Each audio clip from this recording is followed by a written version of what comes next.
நான் உங்கள் அப்துல் மாலிக் பேசுகிறேன்.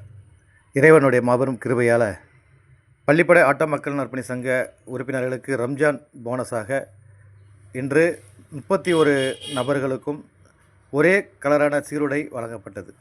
எல்லா புகழும் இறைவனுக்கே என்று மீண்டும் ஒரு முறை கூறி, ஏதோ பள்ளிப்படை ஆட்ட மக்கள் நற்பணி சங்கம் ஏதோ பெரிய பணக்கார லிஸ்ட்லலாம் இருக்குதுன்னு நீங்கள் நினச்சிட வேண்டாம். அப்துல் மாலிக் ஏதோ பணக்காரு அப்படின்னு நீங்கள் நினைக்க வேண்டாம். இதில் உறுப்பினர்கள்லாம் ஏதோ செல்வந்தர்கள்னு நினைக்க வேண்டாம்.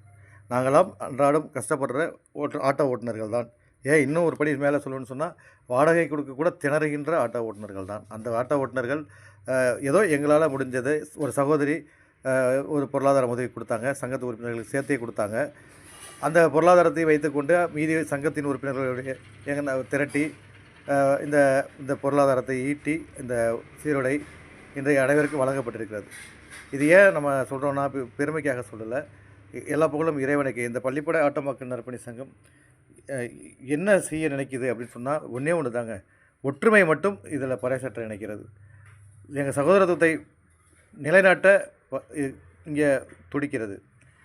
ஏனைய நம்மளால் முடிஞ்ச சக்திக்கு உட்பட்டு நம்மளால் என்ன செய்ய முடியுமோ அதை எல்லாத்துக்கும் செய்யணும். நம்ம ஓட்டுநர்களுக்கும் செய்யணும், கஷ்டப்படுற ஏழை எளிய மக்களுக்கும் செய்யணும். ஏன்னு சொன்னால், தனக்கு மிஞ்சி தான் தர்மம்னு சொல்லுவாங்க. ஆனால் மனிதனுக்கு எப்போ மிஞ்சும்ங்கிறது யாருக்குமே தெரியாது. எனவே தான் நம்ம சொல்கிறோம், இருக்கும்போதே நம்ம கஷ்டத்தில் இருந்தாலும் சரி தான், நம்மளால் முடிஞ்சது ரூபா கொடுத்து செய்ய முடியுமா அப்படிங்கிறத பார்க்கணும். இல்லாத போதே கொடுக்குற எண்ணம் இருந்தால் தான் இருக்கும்போது கொடுக்குற எண்ணம் வரும். எனவே தான் அந்த எண்ணத்தின் அடிப்படையில் தான் எங்கள் சங்கத்து உறுப்பினர்கள் அனைவருமே ஒரு ஒன்றிணைந்து, ஏன்னா இந்த ஒற்றுமையை உருவாக்குவது என்பது இறைவனோட புறம். இறைவன் புறத்திலேருந்து வந்த ஒரு ஒற்றுமை தான் இந்த புறம். என்று சொன்னால், அப்படியேப்பட்ட ஒற்றுமையாக இருக்கக்கூடிய நம்ம சங்கத்து உறுப்பினர்கள் எல்லாம் ஒரே மனநிலையில் இருப்பது மிகப்பெரிய சிறப்பு. அந்த சிறப்பை ஏற்படுத்தி கொடுத்த இறைவனுக்கு மீண்டும் ஒரு முறை மனமார்ந்த நன்றியை கூறி, இதற்கு பொருளாதாரம் அளித்த சகோதரிக்கு மனமார்ந்த நன்றிகளையும் பிரார்த்தனைகளையும் தெரிவித்து